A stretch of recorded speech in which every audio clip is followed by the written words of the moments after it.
दोस्तों, स्वागत है आप सभी का हमारे चैनल पे। तो आज हमारे साथ में एक टीचर जुड़ने वाले हैं जिनका नाम है विशाल कुमार शर्मा, जो कि 9th 10th और 12th क्लास के बच्चों को जो है ना कि पढ़ाते हैं। एलिया पब्लिक स्कूल में भी पढ़ाते हैं। तो वो जो हाल ही में ही एग्जाम पढ़ने वाले हैं फरवरी और मार्च में, तो उस पर कुछ आप लोग को संदेश देना चाहते हैं, कुछ मोटिवेशन देना चाहते हैं, कुछ बताना चाहते हैं कि आप लोगों को किस तरीके से पढ़ाई करना चाहिए, कम टाइम में ज़्यादा पढ़ाई कर सकते हैं आप। तो उन्हें अभी बुलाते हैं। तो प्लीज़ सर आइए। तो सर, सबसे पहले तो आपका स्वागत है हमारे चैनल पे। आपको भी स्वागत है, क्योंकि बहुत बहुत धन्यवाद मैं आपको कहूँगा, क्योंकि आपने इस चैनल पर मुझे टाइम दिया बोलने के लिए। तो सर, सबसे पहले तो आप ये बताइए कि आप कौन कौन से सब्जेक्ट पढ़ाते हैं। एक्चुअली मैं मैथ्स और केमिस्ट्री पढ़ाता हूँ। मैथ्स जो 12 लेवल तक पढ़ाता हूँ, 12 तक पढ़ाता हूँ, और केमिस्ट्री में 10 तक पढ़ाता हूँ। अच्छा, तो सर अभी जो एग्ज़ाम के टाइम बहुत ही कम है, अभी जनवरी चल रहा है और बहुत ही कम टाइम है। फरवरी और मार्च में एग्जाम्स पढ़ने वाले 10th 12th और 9th का भी। तो उन छात्रों के लिए कुछ संदेश दीजिए, ऐसा कुछ मोटिवेशन दीजिए जिनसे छात्रों को प्रेरणा मिले आपसे। तो प्लीज़ आप बताइए। एक्चुअली बहुत कम समय बचा है बच्चे के लिए। जो 10th क्लास में हैं बच्चे, उनके लिए 1 मंथ एटलीस्ट बचा है, और जो 12th क्लास में बच्चे हैं उनके लिए 15 दिन बचा हुआ है। ठीक है, मैं तो यही बोलूँगा कि घर से कम निकले और ज़्यादा से ज़्यादा फोकस अपने बुक पर करे, और किसी के बहकावे में ना आए और कहीं भी ना जाए। जैसे क्रिकेट खेलना होगा, ठंडे के सीजन है तो क्रिकेट खेलने भाग जाते हैं बच्चे। कोई इधर चला जाता है, कोई उधर चला जाता है, कोई दोस्त के, और कोई पबजी खेलने लगता है, फ्री फायर खेलने लगता है। तो इसलिए मैं बोलूँगा इस चीज़ से आप अवॉइड करें, थोड़ा इससे दूर रखें। तो इस चीज़ पर आप फोकस करें ज़्यादा से ज़्यादा। तो अभी आपने बताया कि गेम वूम में फोकस ना करें, फालतू की चीज़ों में ना रहें। और अभी ये एक चीज़ और आपसे सवाल है कि हमारा कि आप बच्चों को अभी कौन कौन से सब्जेक्ट ज़्यादातर पढ़ना चाहिए। 10th और 12th और 9th क्लास के बच्चे हैं, तीनों को बताइए।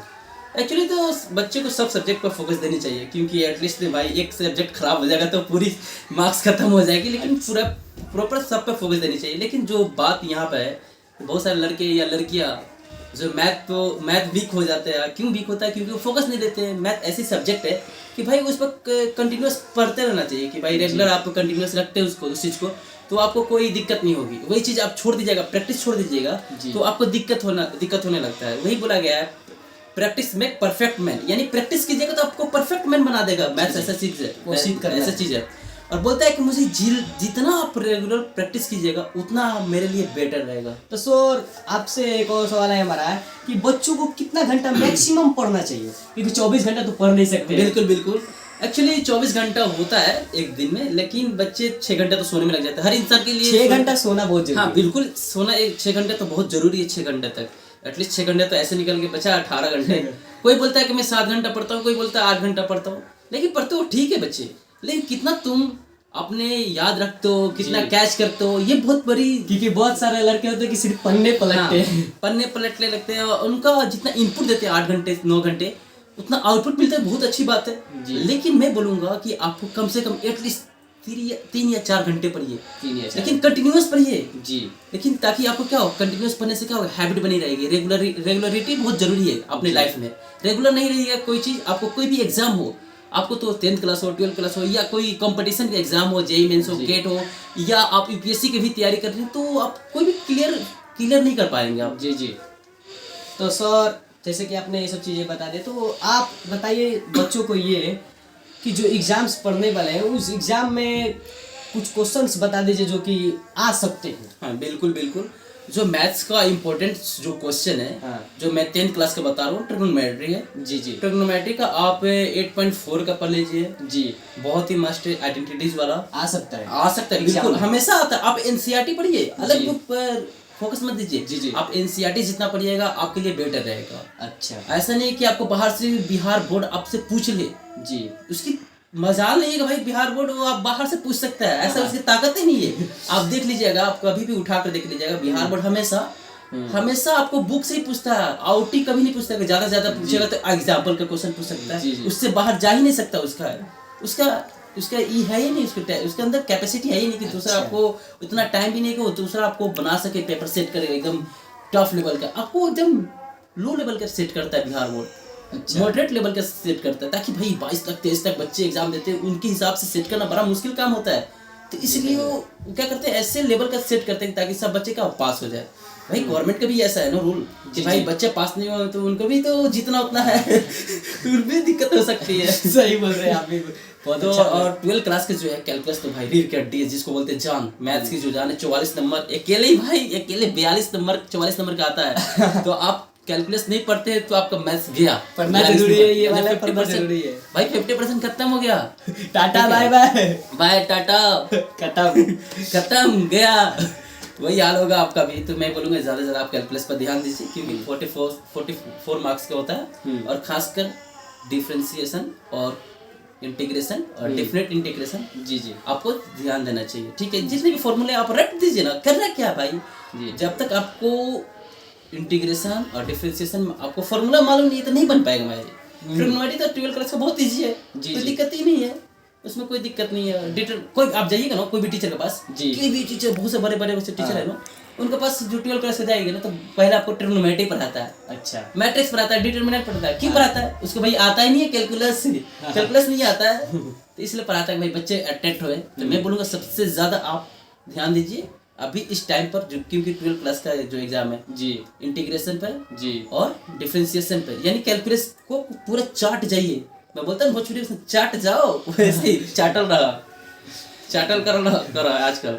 तो सर आपका एक जो स्टूडेंट है जिन्हें मैंने बुलाया है, तो उनको बुलाना चाहता हूँ और आप थोड़ा सा उनके लिए कुछ सवाल पूछ सकते हैं क्या सर? तो अभी हम इनके छात्रों को बुलाना चाहेंगे। तो दानिश जी प्लीज आइए, प्लीज आइए यहाँ पर, इधर आइए, इधर बहुत कम जगह है, स्पेस का मैं तो इसलिए थोड़ा सॉरी इसके लिए।